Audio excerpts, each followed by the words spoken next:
저와 한 절씩 교독하겠습니다. 제가 먼저 읽겠습니다.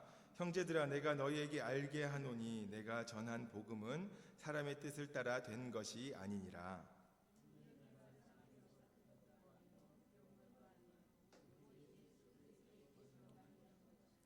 내가 이전에 유대교에 있을 때에 행한 일을 너희가 들었거니와 하나님의 교회를 심히 박해하여 멸하고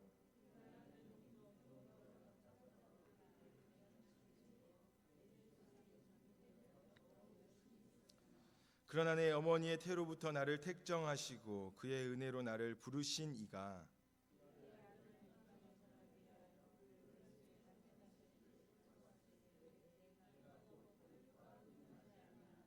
또 나보다 먼저 사도된 자들을 만나려고 예루살렘으로 가지 아니하고 아라비아로 갔다가 다시 다메섹으로 돌아갔노라.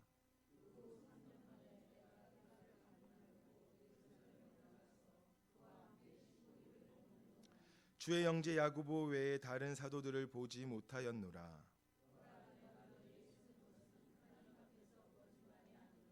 그 후에 내가 수리아와 길리기아 지방에 이르렀으나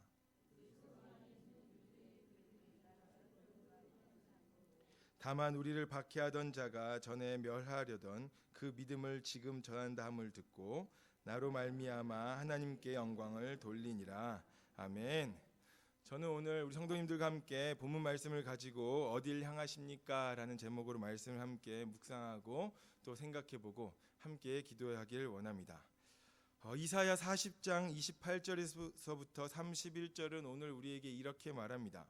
너는 알지 못하였느냐? 듣지 못하였느냐? 영원하신 하나님 여호와 땅 끝까지 창조하신 이는 피곤하지 않으시며 곤비하지 않으시며 명철이 한이 없으시며 피곤한 자에게는 능력을 주시며 무능한 자에게는 힘을 더하시나니 소년이라도 피곤하며 곤비하며 장정이라도 넘어지며 쓰러지되 오직 여호와를 앙망하는 자는 새 힘을 얻으리니 독수리가 날개치며 올라감 같을 것이요 다른 박질하여도 곤비하지 아니하겠고 걸어가도 피곤하지 아니하리로다.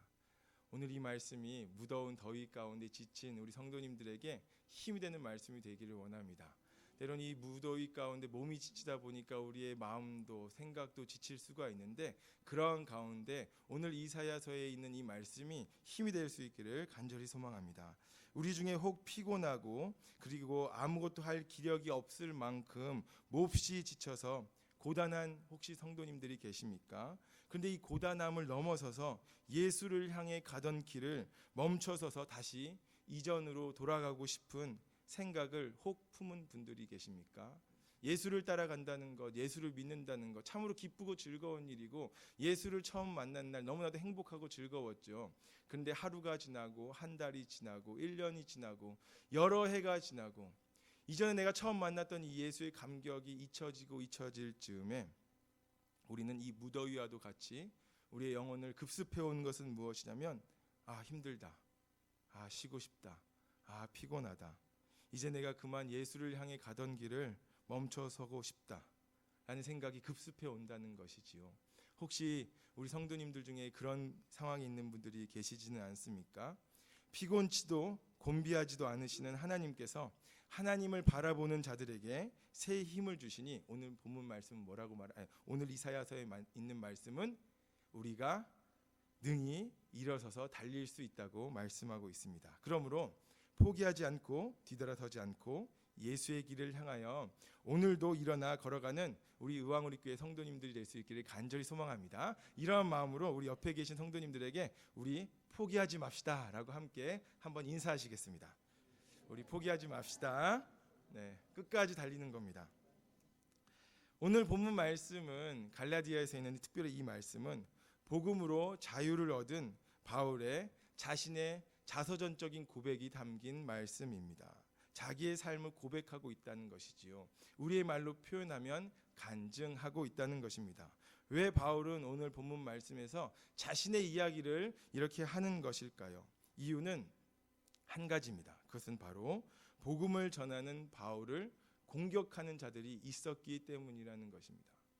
지금 바울을 향하여서 응원하고 박수 쳐주는 사람들이 있는 것이 아니라 지금 바울을 흠잡으려고 하고 바울을 무너뜨리려고 하고 바울을 주저앉히려고 하는 자들이 있었기 때문에 지금 자신은 자신의 과거에 예수를 만났던 이야기를 하는 것을 통해서 자신을 변호하고자 했던 것입니다. 지금 바울을 끌어내리려고 하였고 바울의 대적자들은 하나님이 바울을 사도로 세우신 일이 없다라고 갈라디아 교회에 와서 말하고 있는 것입니다. 뿐만 아니라 갈라디아 성도들로 하여금 바울이 이렇게 의심하게 만들 뿐만 아니라 그가 전한 복음은 잘못된 복음이다. 그가 전한 복음은 무엇인가 빠진 결핍된 복음이다라고 말하고 있는 것이지요. 그래서 바울은 지금 그에게 가장 시급했던 일이 있었다고 한다면 그것은 그가 가지고 있는 복음, 그가 전했던 복음, 그리고 그의 사도됨, 이것에 대해서 이것이 사람으로부터 온 것이 아니다. 이것은 하나님께로부터 왔다고 변호할 필요가 있었던 것입니다. 왜 바울의 대적자들은 이렇게 바울의 사도됨을 공격하는 것일까요? 바울의 사도됨이 무너지게 되면 바울이 전하는 복음 또한 무너지게 되는 것이기 때문에 오늘 바울의 대적자들은 지금 바울의 사도됨을 무너뜨리려고 하는 것입니다. 메라비언의 법칙이라는 것이 있습니다.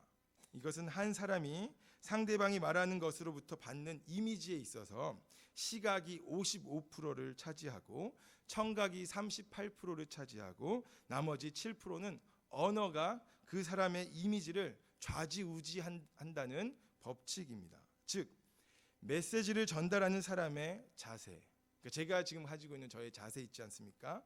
이런 자세나 저의 가지고 있는 용모나 아니면 저의 복장, 혹은 제가 여기서 정장을 입지 아니하고 반팔을 입고 와서 말씀을 전한다고 한다면 혹시 이것이 하나님의 말씀으로 권위가 느껴지시겠습니까? 우리는 하나님의 말씀으로 알겠죠. 그럼에도 불구하고 이러한 복장 그리고 행동하는 제스처 등의 이런 시각적인 부분이 55%를 이 사람을 신뢰할 만하다. 이 사람이 하는 말이 맞는 것 같다. 이 사람의 말에 권위가 있다라고 여긴다는 것이지요. 또한 말하는 사람의 톤이나 음색, 여기 있어서 이 청각적인 부분이 바로 38%를 이 사람의 말을 믿을만하다라고 여긴다는 것입니다. 지난 주일에 제가 사회를 보고 일부 예배 때 내려왔는데요. 저희 청년들이 이 얘기를 하더라고요.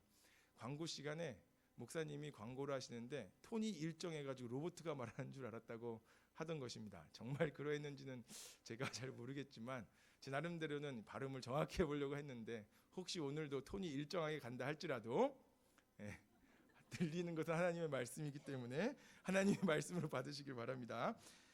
메시지와 상관없는 이와 같은 93% 제스처, 그의 톤, 그의 억양, 그의 복장, 그가 가지고 있는 용모, 이러한 것들이 오늘 이것이 진실된 메시지냐 아니냐를 결정하는 절대적으로 93%를 차지한다는 것입니다. 메시지의 내용이 어떠하든지 그 상관없이 그 사람의 외모의 모습과 목소리의 조절로서 충분히 우리 성도들을 속일 수 있고 우리들을 기만할 수 있으며 또한 그가 말하는 것을 조작할 수 있다는 것입니다. 왜요? 우리는 7%만 언어의 메시지로서 우리는 긍정하고 수긍하며 받아들이기 때문이라고 하는 것이죠. 절대적인 93%는 보이는 것, 들리는 것, 이것에 있다는 것입니다. 이런 점에서 사람은 상대방의 메시지보다는 그가 전하는 메시지의 내용보다는 그가 말하는 사람에 의해서 감동을 받는 것입니다. 메시지의 내용은 상관없습니다. 동일한 메시지를 전달한다 할지라도 그의 어조, 그의 톤, 그의 복장, 그의 외모, 거기에 의하여서 우리는 감동을 받는다는 것이지요. 우리는 스스로 속을 수 있습니다. 거기에 의해서 우리는 은혜를 받았다고 착각할 수 있다는 것이지요.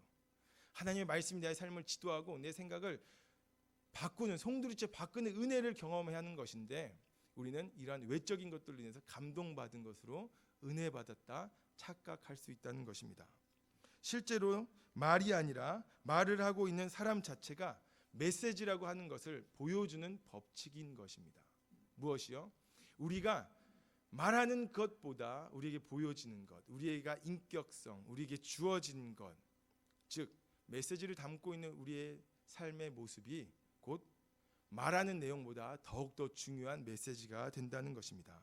그렇기 때문에 메시지를 전달하는 이 사람이 무너지게 되면 그의 말 또한 무너지게 되는 것입니다.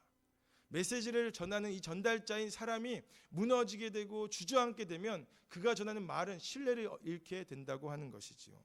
그래서 바울의 대적자들은 지금 바울의 사도됨을 공격하는 것입니다. 이에 바울은 오늘 이 본문 말씀을 통하여서 자신이 그리스도를 어떻게 만났는지 그리고 어떻게 변화되었는지 말하며 그의 사도성과 그가 사도가 된 것이 어떻게 된 것인지 그리고 그의 복음이 어디로부터 온 것인지를 말함으로 말미암아서 그는 지금 갈라디아 성도들이 잃어버렸던 것, 잊혀져 버렸던 것, 버려버렸던 것, 포기해버리려고 했던 것을 다시금 일으켜 세우고 있는 것입니다. 그의 의도는 모든 것이 사람에게서부터 왔다고 말하는 것이 아니라 그의 사도직과 그의 복음은 하나님의 주권에 의해서 온 것이라고 오늘 본문 말씀에서 바로 변호하고 있는 것이지요. 그러나 바울은 단지 자신을 변호하는 것에 목적을 두고 있는 것은 아닙니다. 이 본문 말씀을 보게 되면 자신의 변화된 간증을 하고 있는 것이 단지 예수를 어떻게 만났는지만을 말하는 것이 목적이 아니라고 하는 것이지요. 자신의 사도직을 변호하는 것, 자신의 복음을 변호하는 것, 그 이면에 더 큰 내용이 있는 것입니다. 이것을 티모시 켈러는 다음과 같이 말합니다. 바울 자신의 메시지를 평가절하하고 사람들에게 반발하고 오로지 하나님의 어마어마한 은혜만을 바라보기 위한 간증이라고 하는 것이지요. 자신을 향한 공격에 대한 적극적인 변호뿐만 아니라 이를 통하여서 바울이 의도하는 목적이 있다는 것입니다. 그것은 무엇이냐면 하나님의 은혜가 얼마나 큰지 그 은혜를 지금 바라보게 하기 위한 전략을 취하고 있다는 것입니다. 무엇을요? 지금 갈라디아 성도들로 하여금 하나님의 은혜를 놓쳐버렸고 하나님의 은혜를 잊어버리게 되었는데 그 하나님의 은혜를 향하게 하고 그 하나님의 은혜를 바라보게 하고 그 하나님의 은혜를 붙잡게 하는 목적이 있다고 하는 것입니다. 뿐만 아니라 이 목적은 바울의 대적자들에게도 향하는 것입니다. 지금 바울은 자신의 자서전적인 이야기를 하면서 자신의 간증을 말하면서 바울의 대적자들 또한 하나님의 은혜를 바라보게 만드는 목적을 갖고 있다고 하는 것이지요. 사랑하는 성도 여러분, 바울은 갈라디아 교회와 그의 대적자들에게 예수로 인하여 변화된 자신을 증거하고 있습니다. 이를 통해 자신을 변호할 뿐만 아니라 그의 대적자들과 자신이 가르치는 복음에서 벗어난 갈라디아 교회 성도들이 하나님의 은혜만을 바라보게 한다고 하는 것이지요. 그런데 오늘 우리는 지금 어떻습니까? 사랑하는 성도 여러분은 지금 어디를 바라보고 계십니까? 어디를 향하여 서 계십니까? 무엇을 붙잡고 있으며 무엇을 향하여 서 계시는 것입니까? 지금 우리는 하나님의 은혜를 향하여 서 있습니까? 지금 우리는 하나님의 은혜를 향하여 있습니까? 아니면 이것이 너무나도 오래된 과거의 이야기여서 처음 예수를 만난 날 너무나도 잊혀진 추억과 같은 이야기여서 혹 이 하나님의 은혜를 바라보기를 놓치고 있는 것은 아닙니까?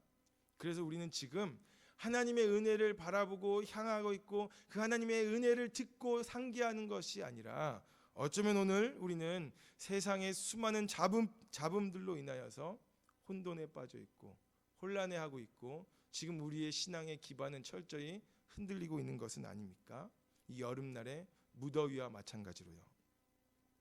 바울이 하나님의 은혜를 향하도록 한 놀라운 변화의 근원은 무엇이었을까요?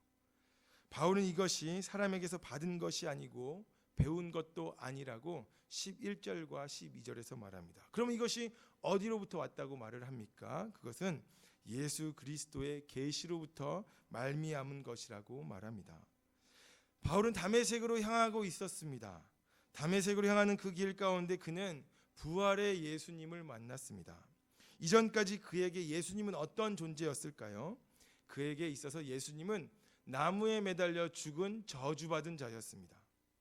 그에게 예수님이라고 하는 분은 하나님을 모독하였고 성전을 모독하였던 자로서 죄인으로서 저주받을 자로서 나무에 매달려 죽은 자 예수였던 것입니다. 그에게 십자가는 예수님이 저주받은 자라는 증거였습니다. 그에게 있어서 십자가는 자랑거리가 아니었습니다. 그에게 있어서 나무에 매달린 예수 그리스도, 그 나무 십자가에 매달린 것, 그것은 저주받았다, 하나님으로부터 저주받았다라고 하는 증거였던 것이지요. 그런데 그가 다메섹으로 가는 그 길에서 부활하신 예수를 만난 것입니다. 죽은 줄 알았던 예수를 만났던 것이죠. 아니, 죽었던 예수를 만난 것입니다. 부활한 예수를 만난 것이지요. 바울에게 있어서 예수님의 부활은 어떠한 의미였을까요? 나무에 매달린 자마다 저주받은 자, 곧 이 예수는 하나님으로부터 저주받은 자이기 때문에 예수의 도를 전하고 예수를 믿는 그리스도인들은 마땅히 잡아서 죽여야 하고 박해해야 마땅한 자들이었는데, 오늘 이 바울에게 있어서 부활하신 예수를 만났으니 바울에게는 예수님은 더 이상 저주받을 자가 아니었던 것입니다. 부활하신 예수 그리스도를 만난 것은 바울에게 있어서 예수가 저주받은 자가 아니라는 증거였을 뿐만 아니라, 그가 그토록 열심을 내어 섬겼던 하나님께서 예수를 지금 부활하게 하셨기 때문에 저주받은 자가 아니요 하나님의 아들로서 인정하고 있는 것을 의미했던 것입니다. 바울은 지금 이 다메섹 도상에서 예수, 다시 말하면 계시하고 계시는 예수 그리스도를 만남으로 말미암아 그는 지금 철저한 사고의 혁명이 일어났고, 철저한 그가 박해자의 핍박자의 길을 걸어갔던 곳에서 철저하게 예수를 바라보는 길로 돌아서게 되었던 것입니다.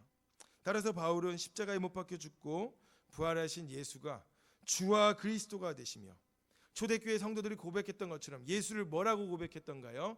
예수를 주와 그리스도로 고백했던 것입니다. 나의 주시오 나의 메시아가 되십니다라고 고백했던 것이죠. 그가 하나님의 아들이시기 때문에 예수를 통해서만 구원을 얻을 수 있다고 그는 굳건한 확신 가운데 믿음 안에 거하게 된 것입니다. 그래서 이전에 그가 바리새인의 전통 아래서 행했던 할례나 율법의 준수를 통해서 안식일을 지킨다든지요, 정결 예를 갖춘다든지요, 식탁 규정을 지킨다든지요, 이러한 유대의 행위나 율법의 방법으로 되는 것, 아브라함의 자손이 되는 것이 아니라 그가 부활하신 예수 그리스도를 만났기 때문에, 하나님이 아들로 인정하신, 하나님이 주와 그리스도로 삼으신 예수를 그가 만났기 때문에 예수를 믿음으로 의롭다함을 받아 아브라함의 자손이 된다고 하는 것을 믿게 되었고, 그는 갈라디아 교회에 이것을 가르쳤던 것입니다. 이것이 바로 바울이 전하였던 복음인 것이지요. 예수 그리스도의 계시로 그의 열심과 자랑의 대상은 이제 완전히 바뀌게 되었습니다. 그에게 있어서 이전에는 십자가는 저주의 상징이었죠. 그러나 이제 그에게 있어서 십자가는 자랑인 것입니다. 전에는 바리새인의 전통을 자랑하고 열심을 내었지만 이제는 예수님만을 자랑하게 된 것입니다. 부활하신 예수님을 만났기 때문이라는 것이지요. 그러므로 오늘 우리는 부활하신 예수님을 만나야 합니다. 우리는 부활하신 예수님을 만나야만 하는 것입니다. 이 사람에게서 들은 이야기가 아닙니다. 저 사람에게서 들은 예수에 대한 이야기가 아닙니다. 오늘 우리는 바울과 같이 부활하신 예수 그리스도를 만나야 하는 것이지요. 이런저런 방법으로 우리가 신앙생활의 행위를 쌓아왔던 금자탑이 아닙니다. 우리는 지금 부활하신 예수님을 만나야 하는 것입니다. 그렇기 위해 우리는 우리의 몸을 돌이켜서 하나님의 말씀으로 향해야 합니다. 우리가 하나님을 향해 등지고 있는 것이 아니라 우리의 몸을 돌이켜서 하나님의 은혜로 향해야 할 것입니다. 그렇다면 우리가 어디서 예수님의 나타나심, 예수님의 그 계시를 경험하겠습니까? 사람을 통해서라고요? 아닙니다. 우리가 받았던 전통을 통해서라고요? 그것도 아닙니다. 오직 하나님의 말씀으로서만 우리는 예수의 계시를 발견할 수 있고 깨달을 수 있는 것입니다. 그러므로 먼저 우리는 하나님의 말씀을 읽고 또 읽어야 할 것입니다. 그리고 더 나아가서 이 책을 먹어라 라는 말처럼 마치 개가 개의 뼈를 핥고 또 핥듯이 하나님의 말씀을 묵상하여 나의 삶의 체계가 되게 해야 하는 것입니다. 무엇을요? 하나님의 말씀을요. 이것이 신앙이니요, 이것이 영성인 것입니다. 영성은 그리 신비로운 것이 아닙니다. 영성은 인격인 것입니다. 어떠한 인격입니까? 하나님의 말씀이 나의 삶의 체계가 된 인격이 곧 영성이요 신령하다라고 말을 하는 것입니다. 그러므로 바울은 그의 서신서에서 끊임없이 말씀이 체계화된 삶을 말하고 있는 것이지 뜬구름 잡는 신비한 하늘을 둥둥 떠다니는 것이 신령하다고 말하고 있는 것이 아닌 것입니다. 나의 삶의 모든 체계가 하나님의 말씀을 기초로 해서 하나님의 은혜로 향해야 하는 것입니다. 청년부에서는 7, 8월 신약 성경 통독을 하고 있습니다. 그런데 한 청년이 저에게 와서 말했습니다. 왜 성경을 통독하자고 하는지 전혀 모르겠다고 말하는 것입니다. 그러나 우리가 성경을 읽고 또 읽어야 하는 이유가 무엇입니까? 그것은 하나님의 말씀인 성경에서 우리가 예수 그리스도를 만날 수 있기 때문인 것입니다. 사랑하는 성도 여러분, 어디서 예수를 만나시겠습니까? 어디서 예수를 찾으시겠습니까? 신령하다고 하는 사람을 찾아다니시겠습니까? 용하다고 하는 사람을 찾으시겠습니까? 신령하다고 말하면서 기도하고 있는 저 산 위에서 기도하고 있는 사람을 찾아가시겠습니까? 아닙니다. 그는 그의 말과 어조와 행동과 그가 가지고 있는 복장으로 어쩌면 우리를 기만하고 우리를 조작할 수도 있습니다. 그러나 하나님의 말씀은, 이 하나님의 말씀은 예수 그리스도에 대한 계시이기 때문에 우리가 이것을 붙잡아야 하는 것입니다. 이것 가운데서 우리는 예수님을 만나야 하는 것입니다. 나의 삶의 모든 체계가 하나님의 말씀을 향하여서 나아가기 위하여 우리는 날마다 하나님의 말씀을 읽어야 하는 것입니다. 때론 이해가 되지 않는다 할지라도 읽는 것입니다. 읽고 읽는 것입니다. 어거스틴을 향하여서 하나님께서 이 책을 읽으라라고 말씀하셨던 것처럼 오늘 우리는 하나님의 책을 읽어야 하는 것입니다. 하나님의 계신 하나님의 말씀을 통해서 우리는 예수를 만나기에 오늘 이 여름, 이 뜨거운 여름, 성도님들은 어떻게 성도님들의 삶을 향하시겠습니까? 말씀을 읽는 이 여름이 되길 원합니다. 말씀을 읽음으로 말미암아서 우리의 영이 시원해지는 것을 경험하는 7월과 8월이 되기를 원합니다. 그러므로 이 뜨거운 여름 하나님의 말씀으로 향하십시오. 바울은 어떤 사람이었습니까? 13절과 14절에 의하면 유대의 종교와 삶의 방식을 성실하게 그리고 열정적으로 준수한 바리새인이었다고 말합니다. 그리고 이러한 열심이 너무나도 특심이었던 나머지 교회를 핍박한 자였습니다. 그런데 하나님께서 예수를 이방에 전하기 위하여 택하시고 정하시고 은혜로 부르심을 통해 바울은 핍박자의 길에서 복음 전도자의 길로 전혀 다른 삶의 길로 가는 다른 사람이 되었습니다. 바울은 가던 길에서 돌이켜 하나님의 부르심에 따라 살게 되었고 그의 삶을 통해 하나님의 영광을 받으셨다라고 24절까지 말하고 있는 것이죠. 여기서 우리가 주목해야 할 것이 있습니다. 그것은 어떻게 그가 향하던 길이 바뀌게 되었느냐라는 것입니다. 어떻게 그가 예수 그리스도의 계시로 말미암아 어떻게 그가 변화되었느냐 하는 것이지요. 12절에서 예수 그리스도의 계시라는 말과 16절에서 그를 내 속에 나타내시기라는 말 때문에 바울은 지금 그가 변화된 것입니다. 계시라는 여기서 계시라는 말과 나타내시기라는 말은 동일한 말입니다. 동일한 단어를 쓰고 있습니다. 즉 하나님께서는 다메섹을 통하여 외적으로 바울이 예수님을 만나게 하신 것입니다. 예수의 계시를 경험하게 하셨다. 예수의 나타나심을 경험하게 하셨다. 바로 외적으로 다메섹 가는 그 길에 바울을 향한 예수님이 계시하여 나타내 보여주심으로 말미암아 바울이 예수를 경험했다고 하는 것이죠. 또한 바울은 지금 내적으로 내 속에 나타내시기를 이라는 말처럼 바울은 지금 그의 내적으로 예수를 하나님께서 경험하게 하신 것입니다. 무엇입니까? 복음을 경험한 것입니다. 복음은 머리로서 이해하는 것이 아닙니다. 복음은 말로서만 말하는 것이 아닙니다. 외적으로 경험되는 것이요 내적으로 확증에 거하는 것이 바로 복음인 것입니다. 우리도 이와 동일하게 말씀의 설교를 통하여서 외적인 부르심을 경험하였습니다. 말씀에 선포되는 것을 통하여서 하나님이 우리를 부르시는 것을 지금 우리는 이 현장 가운데 경험하고 있다고 하는 것이지요.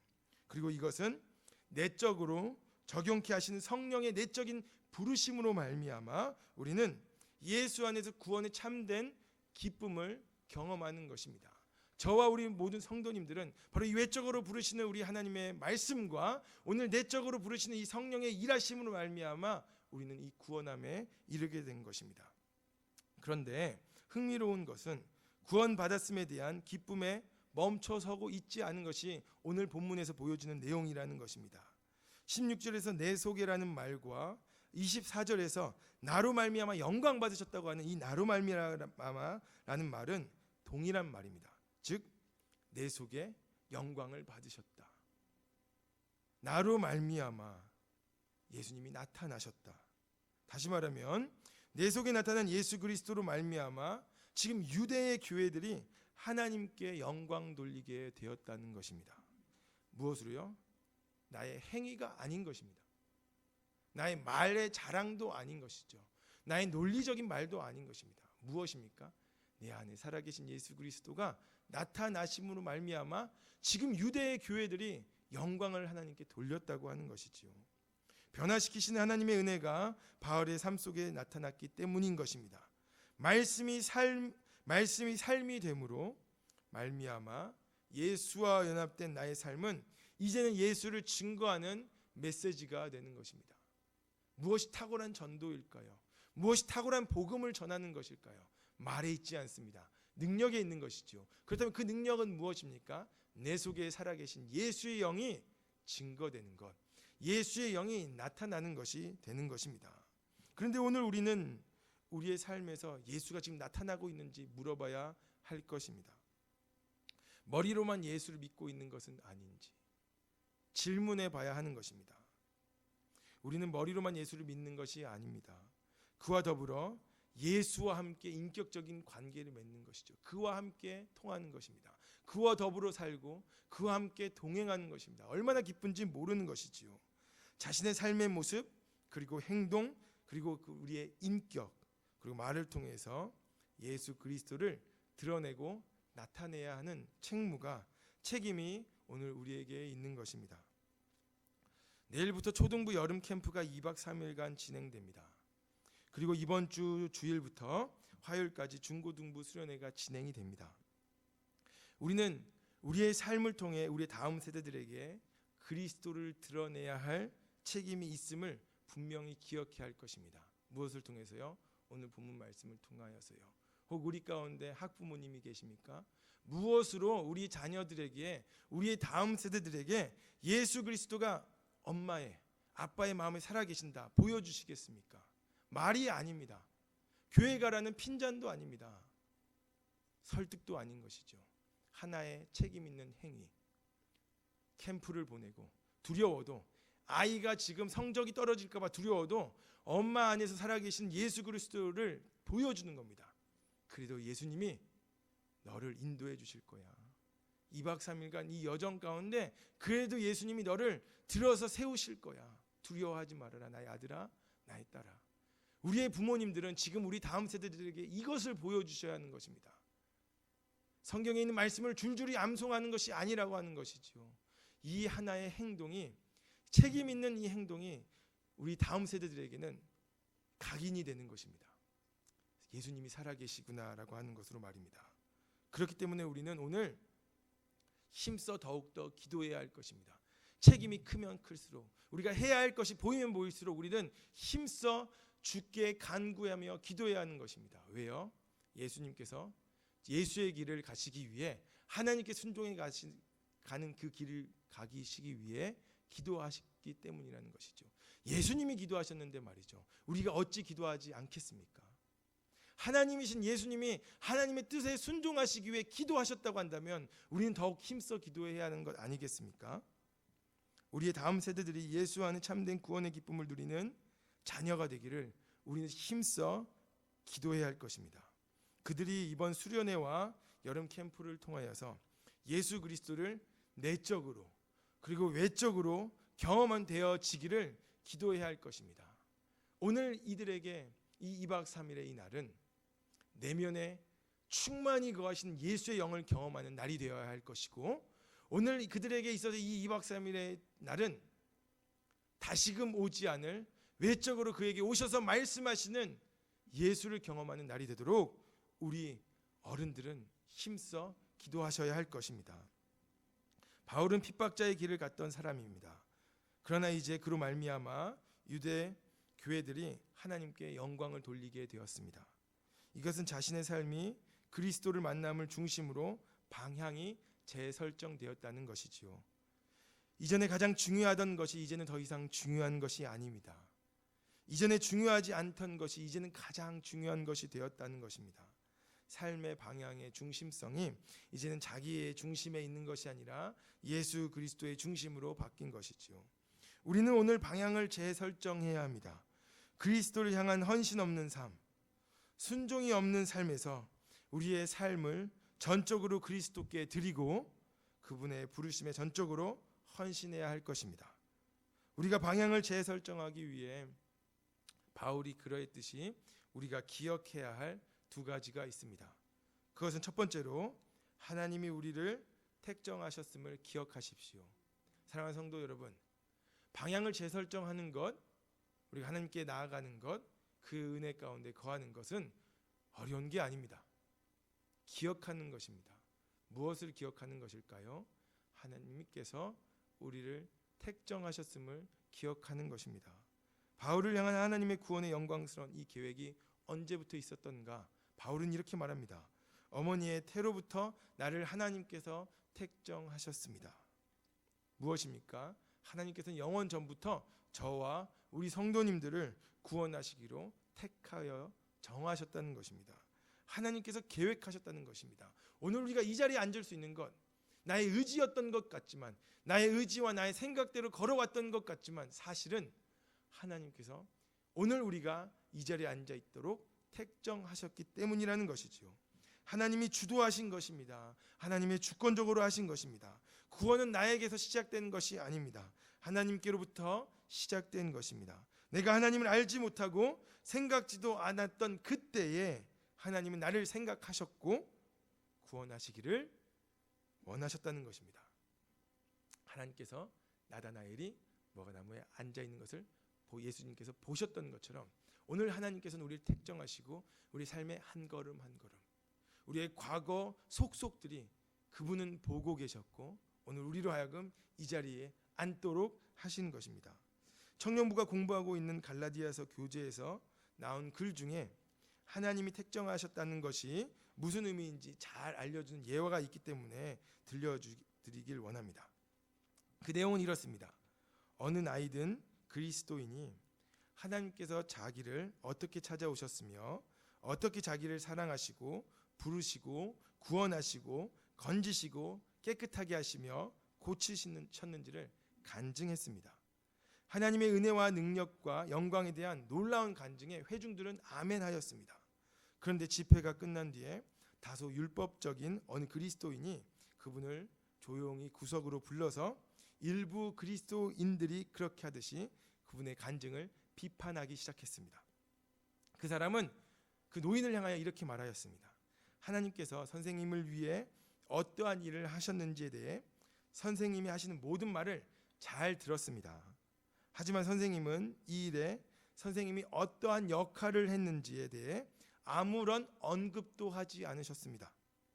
구원은 사실 일부는 우리의 몫이고 일부는 하나님의 몫입니다. 선생님은 선생님의 역할에 대해서 뭔가 언급을 했어야 마땅합니다. 라고 이 비판자가 말을 했다고 하는 것이죠. 그때 이 노인은 이렇게 대답했습니다. 맞습니다. 그 나이 든 분이 계속해서 이어서 이야기합니다. 그 점에 대해서는 제가 사과합니다.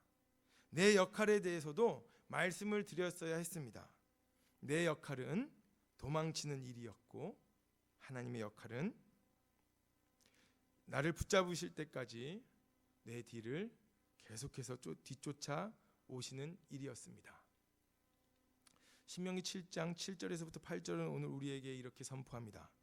여호와께서 너희를 기뻐하시고 너희를 택하심은 너희가 다른 민족보다 수요가 많기 때문이 아니라 너희는 오히려 모든 민족 중에 가장 적으니라. 여호와께서 다만 너희를 사랑하심이라. 우리는 언제나 하나님께 등을 돌렸던 자들입니다.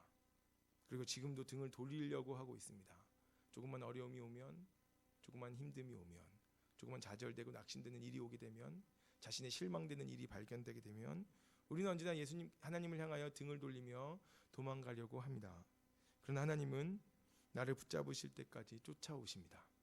왜냐하면 우리가 사랑받을 만해서가 아니라 그분이 사랑하시기 때문이라는 것이지요. 하나님의 우리를 택하심은 다만 우리를 향한 그의 사랑이기 때문인 것입니다. 두 번째로 우리가 기억해야 될 것이 있습니다. 그것은 우리는 하나님의 은혜로 부르셨음을 기억해야 합니다. 예수의 도를 없애는 것이 하나님의 섬김이라고 확신했던 바울이 예수의 추종자가 되었습니다. 이것은 도저히 믿을 만한 일이 아닙니다. 믿을 수 없는 일입니다. 이해할 수 없는 일이 펼쳐진 것이죠. 그토록 열심으로 예수를 믿는 자들 핍박했던 자가 어떻게 이렇게 한순간에 변화되어 수 있을까요? 달리 설명할 길이 없습니다. 그렇기에 바울은 이렇게 말합니다. 오직 하나님의 은혜라고밖에 말할 수 없습니다. 사랑하는 성도 여러분, 하나님께서 오늘 우리에게 이곳에 앉아있게 하신 것은 무엇입니까? 어떻게 우리가 이 자리에 앉아 있을까요? 성도님들께서 이 자리에 오시기까지 이 자리에 앉아 있는 것이 설명이 가능하십니까? 과연 성도님들은 이 자리에 앉아 있는 것이 이해가 되십니까? 아니요, 우리는 설명할 수도 없고 이해가 되지도 않습니다. 내가 이 자리에 왜 앉아 있을까? 이해가 되지 않는 것입니다. 그런데 우리는 이해합니다. 무엇으로요? 하나님의 은혜로 나를 부르셨기 때문에 제가 여기에 앉아 있습니다. 우리는 하나님의 은혜 외에는 다른 말로 설명할 수 없는 것입니다. 2000년 전에 십자가에 죽으셨던 예수가 오늘 나를 위하여 죽으셨다는 것, 이것은 이해되는 것이 아닙니다. 이것은 하나님의 은혜로 우리에게 주어진 것이지요. 하나님은 우리를 어머니의 뱃속에서부터 택정하셨습니다. 그리고 오늘이라는 이 시간에 하나님의 은혜로 우리를 부르셔서 하나님의 은혜로 살게 하셨습니다. 이제는 우리가 그러한 은혜를 누리기 때문에 누구의 차례일까요? 이제는 누가 이러한 은혜에 거해야 할까요? 이제는 우리의 다음 세대 차례입니다. 우리는 이미 풍성한 하나님의 은혜를 누렸습니다. 우리는 이미 하나님의 은혜 가운데 사는 것이 얼마나 기쁘고 즐거운 일인지도 누렸습니다. 깨달았습니다.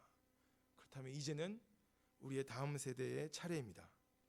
하나님은 우리의 다음 세대들을 그의 어머니의 뱃속에서부터 택정하셨습니다. 그리고 이제는 내일부터 시작될 초등부의 여름 캠프에서, 그리고 주일부터 있을 중고등부의 수련회에서 택정하신 하나님이 그의 은혜로 그들을 부르시는 날이 되기를 우리는 힘써 기도해야 할 것입니다. 하나님께 등 돌렸던 우리가 돌아서서 하나님의 은혜의 품으로 달려가야 할 때입니다. 지금은 은혜 받아야 할 때인 것이지요. 왜냐하면 지금 오늘이라고 하는 이 시간은 은혜 받을 만한 때이며 구원의 날이기 때문에 오늘 우리는 우리의 다음 세대들이 내일 펼쳐질 이 시간, 그들이 기도할 그 시간, 그들이 말씀을 배울 그 시간, 그들이 함께하는 2박 3일의 이 시간, 그때는 하나님께서 그들을 택정하셨고 이제는 하나님께서 그들을 은혜로 부르시는 시간이기에, 왜요? 은혜 받을 때이고 구원의 날이기 때문에 오늘 우리는 이제 그들의 때가 되었고 그들의 시간이 되었기 때문에 우리가 힘써 기도해야 하는 것입니다. 웨스트민스터 신앙고백서 10장 2항은 다음과 같이 말합니다. 이 효과적인 부르심은 오직 하나님의 값없이 주시는 특별한 은혜에 속한 것이고 사람 안에서 예견된 어떠한 것으로도 말미암지 않는다. 사람은 거기에 전적으로 수동적인데 성령으로 되살아나고 새로워져서 그로 인하여 그 부르심에 응답할 수 있고 그 안에서 제공되고 전달되는 은혜를 받아들일 수 있을 때까지 그렇다. 기억하십시오.